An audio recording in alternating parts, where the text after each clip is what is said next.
क्या आप जानते हैं एक खूबसूरत शहर जो अपने सदियों पुराने इतिहास, संस्कृति, वास्तुकला और पर्यटन के लिए जाना जाता है, जिसके झील किनारे बैठकर लोग सुकून का अनुभव करते हैं। यहाँ पर ऐसी अनहोनी ने करवट लिया जिसे अब लोग कभी भूल नहीं सकते हैं। वो भी एक नॉर्मल सा दिन था जब पुलिस हमेशा की तरह पेट्रोलिंग कर रही थी, इलाकों की गश्त लगा रही थी। लेकिन इन्हें क्या पता था कि आज कुछ बहुत बड़ा होने वाला है, जिसकी इन्वेस्टिगेशन में ये लोग भी हिस्सा लेंगे। शहर के बीचों बीच से कोई गायब हो जाता है और अपने पीछे छोड़ गया एक अजीब तरह का रहस्य, जिसकी सच्चाई पर विश्वास करना हमारे लिए और आपके लिए भी मुश्किल है। आखिर ऐसा क्यों हुआ? नमस्कार दोस्तों, तो क्या हाल चाल है आपके। आज हम बात करने वाले हैं काव्या कनौजिया केस के बारे में। इस घटना की शुरुआत होती है राजस्थान के अजमेर डिस्ट्रिक्ट के जाटिया हिल्स इलाके से। यही दाता नगर के मकान में एक छोटा सा परिवार रहा करता था। 28 साल की अंजलि उर्फ प्रिया सिंह, अल्केश गुप्ता और 3 साल की बेटी काव्या कनौजिया। इन्हें अजमेर में आए हुए 2-4 महीने ही हुए होंगे। मकान रामेश्वर उर्फ बाबा जहांगीर नामक व्यक्ति का है, जहां पर अंजलि अपने परिवार के साथ किराए पर रहती थी।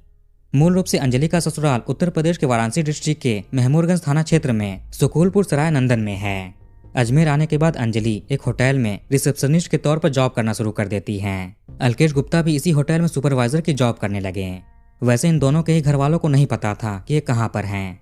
अंजलि के घर वालों ने तो इसकी और काव्या की गुमशुदगी की रिपोर्ट भी दर्ज करवा रखी है। अंजलि उर्फ प्रिया अपनी बेटी काव्या से बहुत प्यार करती थी, जैसे कि हर माँ अपने बच्चे से करती हैं। 16 सितंबर 2025 ट्यूसडे का दिन था। रात के 9:30-10 बज रहे होंगे। अंजलि अपनी 3 साल की बेटी के साथ घर से बाहर घूमने फिरने के लिए निकली। वैसे कामकाज के चलते बाहर निकलने का टाइम नहीं मिल पाता था। बेटी भी घर पर अकेली रहती। सोचा कि आज टाइम मिला है तो बेटे को घुमा दें। अल्केश घर पर कहीं दिख नहीं रहे थे, इसलिए अंजलि और काव्या ही घूमने के लिए चल पड़े। सोचा कि आधे 1 घंटे में वापस आ जाएंगे। वैसे पास में ही एक बहुत अच्छा टूरिस्ट प्लेस है, एक झील है, अनासागर झील। ये एशिया की one of the oldest artificial lakes है, जो 12वीं शताब्दी में 1135-1150 एडी में बनाई गई थी। बनवाने वाले अर्नो राजा अलायस अना हैं। इनके ही ऊपर झील का नाम भी पड़ा, अनासागर। वैसे अर्नो राजा पृथ्वीराज चौहान जी के दादाजी हैं। तो इसी झील के आसपास अंजलि काव्या के साथ घूमने के लिए आई। दुकानें वगैरह भी खुली हुई थी, तो खाने पीने की चीजें लेते हुए आगे बढ़ रहे थे। दोनों माँ बेटी काफी खुश थे। माँ ने बेटी का हाथ पकड़ा हुआ था, कहीं खो ना जाए। काव्या हंसती खेलती, उछलते कूदते, टॉफी खाते हुए चल रही थी। अब धीरे धीरे समय बीतता है। रात का टाइम तो था ही, दुकानें बंद होने लगीं। सड़कों पर लोगों की आवाजाही भी कम होती है। 10:30 बजे के आसपास अल्केश ने अंजलि को कॉल किया, ये पूछने के लिए कि कहाँ रह गए तुम लोग, अभी तक आए क्यों नहीं। लेकिन अंजलि कॉल नहीं उठाती है। इधर अब माँ बेटी घूम फिर कर वापस पैदल घर की ओर लौट रहे थे। काव्या अपनी मम्मी का हाथ छोड़कर टॉफी खाते हुए उनके पीछे पीछे चलने लगी। अंजलि भी चलते हुए अपना फोन यूज कर रही थी। शायद अल्केश का कॉल आया तो उसको ही जवाब देने के लिए। जब ये लोग सिटी हॉस्पिटल के पीछे नाले पर बनी पुलिया के पास से गुजर रहे थे, तभी अंजलि ने ध्यान दिया कि बेटी इनके साथ नहीं है। इन्होंने आसपास नजरें दौड़ाई। ये रास्ता सन्नाटा भरा हुआ था, स्ट्रीट लाइट भी कम जल रही थी। दूर दूर तक बेटी कहीं दिखाई नहीं देती है। आखिर वो कहाँ चली गई? अब अंजलि को चिंता होने लगी और इधर उधर आसपास काव्या को ढूंढना शुरू कर दिया। अचानक वो कहाँ जा सकती है? सड़क के एक तरफ नाला और घने पेड़ पौधे हैं और दूसरी तरफ घर बने हुए हैं जहाँ पर लोग रहते हैं। यहाँ पर रोशनी भी बहुत कम थी, दूर तक साफ नहीं दिख पा रहा था। अंजलि अपनी बेटी को ढूंढते हुए उसी रास्ते पर जाती है जहाँ से लौट रही थी। इन्होंने अपनी बेटी को आवाज लगाना भी शुरू कर दिया। उधर अल्केश भी परेशान थे कि पत्नी और बेटी कहाँ रह गए। पत्नी फोन नहीं उठा रही। अंजलि घबराहट में अल्केश से बात करना भी भूल जाती है। अब रात के 10:30 बजे से भोर के 2 बज गए। 17 सितंबर की तारीख आ चुकी थी। अंजलि ने अपनी तरफ से काफी ढूंढने का प्रयास किया। ये काफी थक भी चुकी थी। अब जाकर इनको अल्केश की याद आई। फौरन ये उन्हें कॉल करती हैं। वो भी सोए नहीं थे, बल्कि दोनों का इंतजार कर रहे थे। अंजलि ने 2 बजे कॉल करके अल्केश को बताया कि हमारी बेटी खो गई है। ये सिटी हॉस्पिटल के पीछे वाले रास्ते से लौट रहे थे। नाले पर बने पुलिया के करीब पहुंचकर ये ध्यान देती हैं कि बेटी इनके पीछे पीछे नहीं चल रही है। अंजलि ने अल्केश को लोकेशन बताई। तुरंत अल्केश भी यहाँ पर पहुंच जाते हैं। इन्होंने अंजलि को संभाला और काव्या को साथ में ढूंढना शुरू कर दिया। पहले तो ये देखना है कि कौन कौन से रास्ते पर माँ बेटी गए थे। उन्हीं रास्ते पर ये जाने लगे। अब खोजबीन करते करते भोर के 4 बज जाते हैं। इसी दौरान एक हेड कांस्टेबल अपने साथियों के साथ शहर का गश्त लगाकर वापस लौट रहे थे। इनकी रूटीन ड्यूटी थी। जब वे वैशाली नगर से बजरंगगढ़ की तरफ जा रहे थे, तभी इन्होंने रास्ते में एक कपल को देखा। आखिर दोनों इतनी सुबह सुबह यहाँ क्या कर रहे हैं? उन दोनों के चलने के अंदाज और चेहरे पर झलकते टेंशन से लगा कि कुछ दिक्कत में है। अब हेड कांस्टेबल अपने साथियों के साथ इनके पास आए और बात की। ये दोनों और कोई नहीं बल्कि अंजलि और अल्केश थे। अंजलि ने कहा कि इनकी बेटी खो गई है, रात से उसको ढूंढ रहे हैं। यह मामला काफी गंभीर था, कुछ भी हो सकता है। ये इलाका क्रिश्चियनगंज थाना क्षेत्र में आता था। हेड कांस्टेबल भी यहीं के थे। बिना देरी किए इन्होंने अपने थाना प्रभारी को इसकी सूचना दी। थाना प्रभारी ने डीएसपी को बताया। माँ अपनी बेटी के लिए काफी चिंतित थी, आखिर इनके ठीक पीछे से कैसे गायब हो सकती है। हेड कांस्टेबल अपने साथियों के साथ अल्केश और अंजलि को लेकर अभय कमांड सेंटर पहुंचे सीसीटीवी फुटेज देखने के लिए। साथ ही इन्होंने आसपास के थानों में भी काव्या की इन्फॉर्मेशन साझा करवा दी। उधर की पुलिस भी अलर्ट हो जाती है। ये लोग अपने लेवल पर जांच कर रहे थे। उधर पुलिस ऑफिसर्स ने 4 टीमों का गठन कर दिया। कैसे भी बेटी को ढूंढना है। ये टीमें ऑफिशियली सीसीटीवी की जांच करने के लिए कमांड सेंटर जाती हैं। अल्केश और अंजलि थाने आकर रिपोर्ट दर्ज कराते हैं, अपनी सारी डिटेल्स भी बताएं। बैकग्राउंड डिटेल्स काफी अहम होते हैं ताकि घटना के पीछे की वजह क्लियर कर सकें, संभावनाएं जान सकें कि क्या हो सकता है, इसके पीछे कौन होगा। काव्या काफी समझदार लड़की थी, खुद से वो कोई रास्ता नहीं भटकी होगी। वो तो अपनी मम्मी के पीछे पीछे टॉफी खाते हुए चल रही थी। जरूर कोई है जो मौका देकर उठा ले गया, बहला फुसला ले गया। अब कहानी में आते हैं राजू कन्नौजिया, अंजलि के पहले पति। 2021 की बात है। अंजलि वाराणसी में ही एक बस से ट्रैवल कर रही थी। उसी बस में राजू ने भी प्रवेश किया। इत्तेफाक से राजू को अंजलि के पास एक खाली सीट मिल जाती है। तभी पहली बार था जब दोनों में मुलाकात हुई। दोनों बस में मिलते हैं, थोड़ी बहुत बातचीत की होगी। अब इसके बाद ये फिर से दोबारा बस में मिलते हैं। इस बार इन्होंने अपना फोन नंबर एक्सचेंज किया और बातें करने लगे। राजू कन्नौजिया वाराणसी के महमूरगंज थाना क्षेत्र के सुकुलपुरा सरायनंदन मोहल्ले के रहने वाले हैं। घर में इनकी माँ देवी कन्नौजिया और 2 भाई हैं। पिताजी का स्वर्गवास हो चुका है। राजू पर ही घर की जिम्मेदारियां थीं। ये छोटी मोटी प्राइवेट जॉब करके घर संभाला करते हैं। तो 4 साल पहले राजू अंजलि की बस के अंदर मुलाकात हुई। फिर ये फोन पर बातें करने लगे, चैटिंग करने लगे। घर वालों को इनके रिश्तों से कोई आपत्ति नहीं होती है। 2021 में राजू कन्नौजिया और अंजलि उर्फ प्रिया सिंह करीबियों की मौजूदगी में मंदिर में शादी कर लेते हैं। शादी के बाद दोनों किराए का मकान में शिफ्ट हो गए, बनारस में ही। 1 साल के बाद घर में खुशियां आती हैं। बच्चे की किलकारियां गूंजी, यानी काव्या का जन्म हुआ। घर वाले काफी प्रसन्न थे। उन्होंने फंक्शन करके दावत देकर खुशियां प्रकट भी की। अब आते हैं करंट टाइम में। अंजलि के बताया अनुसार पुलिस सीसीटीवी कैमरों की जांच में जुटी हुई थी। 17 सितंबर 2025 का दिन तो शुरू हो ही चुका है। सुबह के 10-11 बजे के आसपास स्थानीय लोगों ने अनासागर झील में कोई अजीब सी चीज देखी, जो पानी में ही कूड़े कबाड़ के पास सतह पर थी। अब जहां पर लोग हैं वहां बिना कूड़ा कबाड़ फैलाए कैसे रह सकते हैं। खैर लोगों ने पुलिस को कॉल करके इन्फॉर्म किया। एक टीम झील के पास पहुंची। नाव के जरिए कुछ ऑफिशियल्स पानी में उतरे, जाकर चेक किया। जिस बात का पुलिस को डर था वही यहाँ पर होता है। इनके पास ऑलरेडी काव्या की फोटोज थी, बाकी इन्फॉर्मेशन थी, जिससे ये लोग उसको देखते ही पहचान जाते हैं। अब इन्होंने बेटी की मां अंजलि और अल्केश को सूचित किया। आखिर बेटी इतनी दूर अकेले कैसे आ सकती है? सिविल हॉस्पिटल से अनासागर के बीच 3.5-4 किलोमीटर की दूरी है। और पानी में कैसे गई, जबकि यहाँ पर ऊंची ऊंची रेलिंग भी लगी हुई थी। उधर सीसीटीवी की जांच कर रही टीम अनासागर के पास के भी फुटेज देखनी शुरू कर देती है। अंजलि का रो रो कर हाल बेहाल होने लगा। आखिर काव्या का कौन दुश्मन हो सकता है? जरूर सब कुछ साजिश तैयार करके किया गया है। कोई इस परिवार पर पहले से नजर रखे हुए होगा। पुलिस ने काव्या को जवाहरलाल नेहरू हॉस्पिटल भिजवा दिया पोस्टमार्टम जांच के लिए। अंजलि ने कहा कि इसका नाम प्रिया सिंह है, दातानगर में रहती है, यहाँ किसी के साथ नहीं आई हूँ। आगे बोली कि मेरे पास बैठा युवक मेरा कुछ नहीं लगता। पास में अल्केश था। फिर कहती है कि मैं इसके साथ आई हूँ, इसका नाम अल्केश गुप्ता है। मेरी बेटी चौपाटी से गुम हुई है, मेरी वजह से हुई। मैं उसे ढूंढ लूंगी, मैंने जन्म दिया है। मैंने पुलिस से मदद नहीं मांगी थी, मैं खुद बेटी को ढूंढ लूंगी। अल्केश ने मदद मांगी थी, मैं किसी की मदद की मोहताज नहीं, पुलिस पर विश्वास नहीं करती। मेरी बेटी मेरे पास है, गुम नहीं हुई है। पुलिस की मदद ली, गलती हो गई, उसके लिए सॉरी। पुलिस ने सोचा कि शायद काव्या की खबर ये सहन नहीं कर पा रही, तभी ऐसी बातें कर रही है। अल्केश ने अपने बयान में कहा कि मुझे जानकारी नहीं, मैंने 10:30 बजे प्रिया को कॉल किया लेकिन उसने उठाया नहीं। फिर वो खुद कॉल करती है। बेटी वही लेकर गई, इसको पता है हमारी बच्ची हम रख लेंगे, हमें किसी की जरूरत नहीं। बेटी गुम हुई है या नहीं, हम बेटी को ढूंढ लेंगे। इन दोनों के स्टेटमेंट्स सोशल मीडिया पर काफी वायरल भी हुए। पुलिस को जब प्रिया के पहले पति के बारे में पता चला और बेटी भी असल में उसी की थी, तो ये उनको दोपहर में कॉल लगाते हैं। अजमेर पुलिस ने वाराणसी में बैठे राजू को कॉल लगाया और बताया कि आपकी बेटी के साथ ऐसा ऐसा हो गया है। ये सुनकर पहले तो पिता को यकीन नहीं हुआ, कौन इस तरह की गलत बात कर रहा है, कोई जानबूझकर परेशान कर रहा हो। क्योंकि कुछ 2-4 महीने पहले इनकी पत्नी और बेटी अचानक गायब हो गई थीं। गुमशुदगी की रिपोर्ट भी लोकल थाने में लिखा रखी है, बनारस के। पुलिस की बातें सुनकर राजू ने वीडियो कॉल करने को कहा।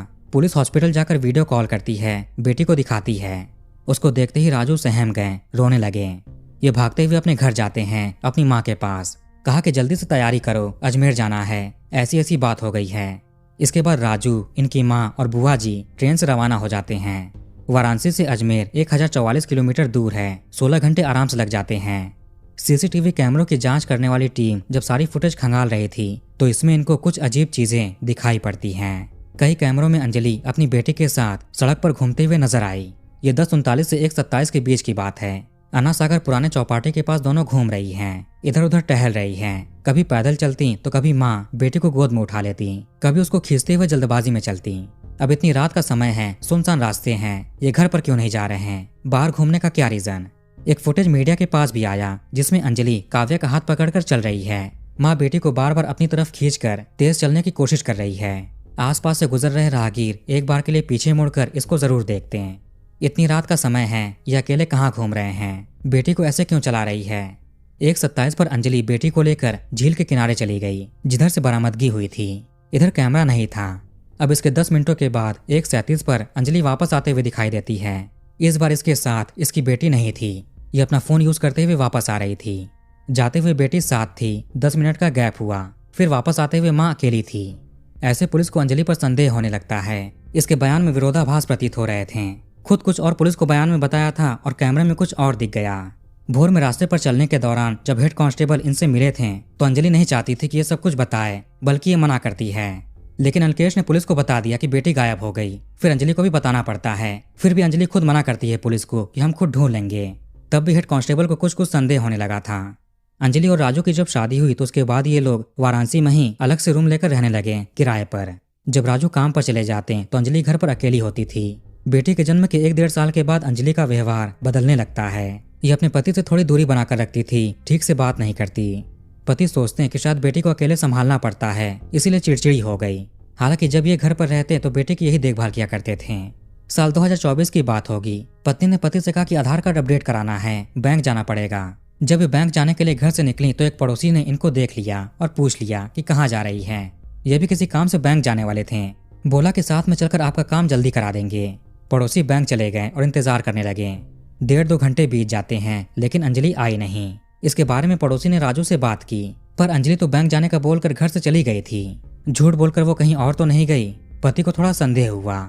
कई जानकार भी राजू को कई बार बताते हैं कि तुम्हारी पत्नी को किसी आदमी के साथ देखा गया है, बाजार में, पार्क में घूमते हुए, ढाबे पर भी देखा। इसके बाद पति अपनी पत्नी से बात करते हैं, पूछते हैं कि किस आदमी के साथ घूम रही हो। उल्टा पत्नी इनको ही डांटने फटकारने लगी, बुरा भला कहने लगी। एक तो घर पर नहीं रहते हो, ऊपर से संदेह करते हो। पति कुछ कह नहीं पाते, चुप हो गए। अब इनके अंदर तो संदेह उत्पन्न हो चुका था। पत्नी की हर हरकत पर नजर रखते हैं। इन्होंने ध्यान दिया कि बार बार अंजलि खिड़की के पास जाती है और बाहर देखती है, खास तौर से तब जब बाहर से कोई दरवाजा खुलने की, बंद होने की आवाज आए। पति ने इस पर ध्यान दिया और बाहर देखा। ये लोग जिस किराए के मकान में रहते थे, यहाँ के मकान मालिक का एक बेटा था। ये कोई और नहीं बल्कि अलकेश गुप्ता है। अंजलि अलकेश को ही देखा करती थी खिड़की से झांक कर। एक दिन जब अंजलि छत पर गई तो पीछे से अलकेश भी गया। ये राजू देख लेते हैं और ये भी चले गए। छत पर इन्होंने दोनों को रंगे हाथों पकड़ लिया। अब कंफर्म हो जाता है कि पत्नी का अफेयर मकान मालिक के बेटे से है। इसके बाद मामला काफी बढ़ने लगा। पति पत्नी में बहस हुआ, विवाद हुआ। 4 बार तो पुलिस के पास भी जाना पड़ा। ऑफिसर्स पति पत्नी को समझाते हैं कि ऐसे झगड़ों में पड़कर संबंध खराब मत कीजिए। आपकी छोटी बच्ची है, उसके भविष्य के बारे में सोचिए। राजू अपनी बेटे के बारे में सोचकर चुप हो जाते हैं और पत्नी को माफ कर दिया। कुछ दिन अंजलि शांत रहती है लेकिन फिर से वही हरकतें शुरू कर दी। झूठ बोलकर बाहर जाना, अलकेश से मिलना। घटना से लगभग 8 महीने पहले फरवरी 2025 में अंजलि ने अपने पति से बोला कि इसको भी जॉब करनी है। प्रयागराज में रहने वाली इसकी बहन चारू ने इसके लिए जॉब ढूंढी है, इसे वहां पर जाना है। कुछ दिन में सेटल होने के बाद तुमको भी वहां पर बुला लेगी। पति राजी हो जाते हैं, सहमति दे दी। अंजलि अपनी बेटी को लेकर चली जाती है। प्रयागराज पहुंचते ही अंजलि ने पति का कॉल उठाना, मैसेजेस का रिप्लाई देना सब बंद कर दिया। उसका फोन नंबर ही ब्लॉक कर देती है। इससे राजू काफी परेशान हुए, चिंतित हुए, क्योंकि ये अपनी बेटी की आवाज नहीं सुन पाते। लेकिन राजू का दिमाग घूमता है। इन्होंने मकान मालिक से बात की। बातों बातों में पता चला कि इनका बेटा अलकेश भी बाहर कहीं घूमने गया है कई दिनों से। राजू समझ जाते हैं कि अंजलि ने फिर से झूठ बोला और अलकेश के साथ रहने चली गई। कुछ महीने रहने के बाद वापस एक घर आ जाते हैं। राजू ने सोच लिया कि अभी पत्नी को छोड़ देंगे, इसके साथ नहीं रहेंगे। पत्नी को भी पति के साथ नहीं रहना था, लेकिन राजू ने अपनी बेटी की डिमांड की। कहा कि तुमको जहाँ जाना है जाओ, ये रोकेंगे नहीं, लेकिन बेटी को इनके पास छोड़ दो, जो उसके बगैर नहीं रह सकते। पत्नी ने मना कर दिया। कुछ दिनों के बाद वापस एक घर से चली गई बेटी को लेकर, वो भी पति को बिना बताए। राजू काफी चिंतित हुए, थाने में जाकर गुमशुदगी दर्ज कराई। पुलिस जांच करती है और इनको ढूंढ निकालती है। अंजलि ने फिर से कहा कि अपनी बेटी तुमको नहीं देगी और तुम्हारे साथ रहना भी नहीं चाहती। ऐसे बच्ची को लेकर फिर से झगड़ा हुआ। राजू ने पुलिस को बुलाया। पुलिस भी कानून का हवाला देकर कहती है कि वो माँ के पास ही रहेगी। जब तक माँ ना चाहे तब तक किसी और का अधिकार नहीं हो सकता बच्चे पर। बच्चा जब 12 साल का हो जाए तब वो खुद चयन कर सकता है कि किसके साथ रहना है, माता या पिता, लेकिन उससे पहले तक माता का ही अधिकार है। जब तक ये बच्चे को संभालने लायक है तब तक किसी और को नहीं दे सकते। इसके बाद अंजलि बेटी को लेकर फिर से घर से गायब हो गई। अलकेश भी गायब हो गया। किसी को भी नहीं पता था कि ये लोग कहाँ चले गए। ये वही टाइम है जब पहली बार अजमेर आए थे। दोनों एक ही होटल में काम करने लगे और किराए का मकान लेकर लिव इन में रहने लगे। मकान मालिक उन्होंने पति पत्नी बताया और बेटी इनकी है। मकान मालिक के अनुसार इनके शिफ्ट होने के 2-3 दिन तक सब कुछ ठीक रहता है, लेकिन फिर इनमें रोज के खटपट शुरू हो गए। रात को 2 बजे भी चिल्ला चिल्लाकर आपस में झगड़ा करते हैं। इनसे पूरा गांव ही परेशान था। पड़ोस में रहने वाले छात्र भी मकान मालिक से शिकायत करते हैं कि उनको समझाइए कि इतना चिल्लाए ना। मकान मालिक रात के 2-2 बजे उठकर उनको शांत कराने के लिए जाते हैं। इधर करंट टाइम में 16 घंटों का सफर तय करने के बाद 18 सितंबर की सुबह राजू, इनकी माताजी और बुआ जवाहरलाल नेहरू हॉस्पिटल पहुंचते हैं। इनका भी रो रो कर हाल बेहाल था। कुछ समय पहले अंजलि और अलकेश ने साथ में रील वीडियो बनाया था और सोशल मीडिया पर पोस्ट किया। आपस में फोटो क्लिक करके भी अंजलि प्रोफाइल लगाती है। राजू की बुआ ने यह देखा था और राजू को बताया। अंजलि उर्फ प्रिया सिंह पुलिस के सामने स्वीकार करती है कि सारी घटना के पीछे इसकी ही प्लानिंग थी। इसने अपनी बेटी को पाने के लिए अपने पति से इतने झगड़े किए, पुलिस स्टेशन के चक्कर लगाने पड़े। अपनी बेटी पति को नहीं देना चाहती थी। इसके बावजूद भी इसने ऐसी घटना क्यों की? अपनी बेटी को ही रास्ते से क्यों हटा दिया? जबकि चाहती तो राजू को सौंप सकती थी। वो अपनी बेटी को पाने के लिए अथक प्रयास कर रहे थे। कई बार पुलिस के पास जाकर गुहार भी लगाई। 16 सितंबर की रात को अंजलि बिना अलकेश को बताए बेटी के साथ घूमने के लिए निकल गई। ये दोनों झील किनारे चौपाटी पर घूमते रहे। बेटी के लिए माँ ने टॉफी खरीदी, अच्छे से खिलाया पिलाया। ज्यादातर ये बेटी को पैदल चला रही थी ताकि वो बहुत थक जाए। 10:30 से 1:30 बजे तक ये घूमते रहे। काव्या बहुत थक चुकी थी। रात भी काफी हो चुकी है। इलाके में सन्नाटा पसर रहा है, आवाजाही कम हो रही है। जिस तरफ पेड़ पौधे थे अंधेरा था, उधर ही झील किनारे अंजलि बेटी को लेकर बैठ गई। माँ ने इसको मधुर गीत सुनाकर, लोरी सुनाकर सुलाया। कुछ ही मिनटों में काव्या गहरी नींद में सो गई। इसके बाद अंजलि रेलिंग के पास आकर उसे पानी में छोड़ देती है। गहरी नींद की वजह से वो कोई आवाज नहीं कर पाई, शोर नहीं कर पाई। अंजलि वहां पर कुछ देर इंतजार भी करती है। जब सब कुछ शांत हो गया तो वापस एक घर की ओर निकल पड़ी। ये आराम से आ रही थी। भोर के 2 बजे अलकेश को कॉल करती है, झूठी कहानी सुनाई कि बेटी गायब हो गई। इस साजिश के बारे में अलकेश को बिल्कुल भी नहीं पता था, ऐसा पुलिस का कहना है। अजमेर आने के बाद जब ये तीनों साथ में रहने लगे तो अलकेश बिल्कुल भी बेटी को संभालने में मदद नहीं करता था। कहता कि तुम्हारी बेटी है तो तुम संभालो, मेरी बेटी नहीं है। अलकेश बार बार कहता कि अपनी बेटी को अपने पास रखो, मेरे भरोसे मत छोड़ो, और ना ही मुझे इसके लिए कोई सामान लाने के लिए बोलो, तुम खुद जाकर लेकर आओ। मेरा इस लड़की से कोई लेना देना नहीं है। मैंने नहीं कहा था कि तुम इसको अपने साथ लेकर आओ, तुम लाई हो तो तुम ही संभालो। इसी वजह से अलकेश और अंजलि के बीच में काफी झगड़े होने लगे।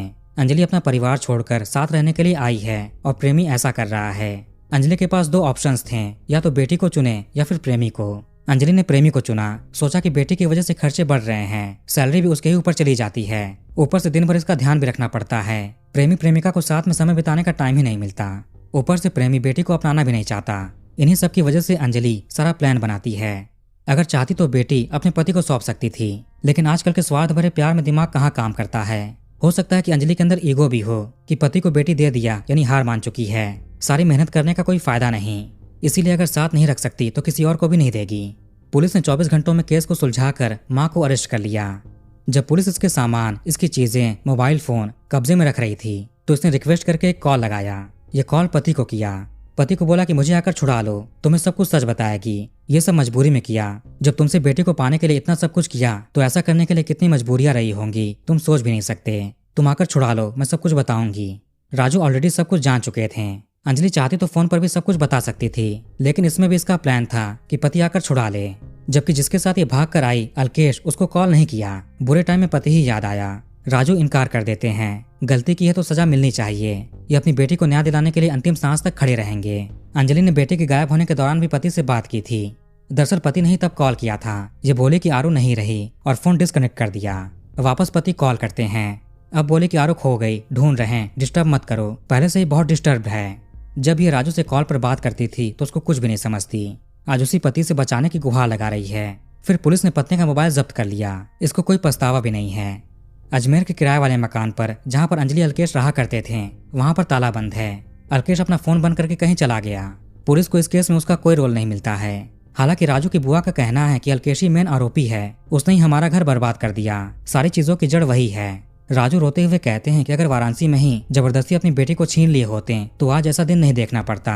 माँ से ज्यादा बेटी पिता के पास खुश रहती थी, लेकिन नियम के अनुसार पिता के पास अधिकार नहीं था। तो वीडियो को यहीं पर खत्म करते हैं। आप कमेंट करके अपनी राय बताइए। इस वीडियो को लाइक और शेयर जरूर करिए और हमारे चैनल को सब्सक्राइब करके बेल आइकन ऑन कर लीजिए। मिलते हैं नेक्स्ट वीडियो में। धन्यवाद।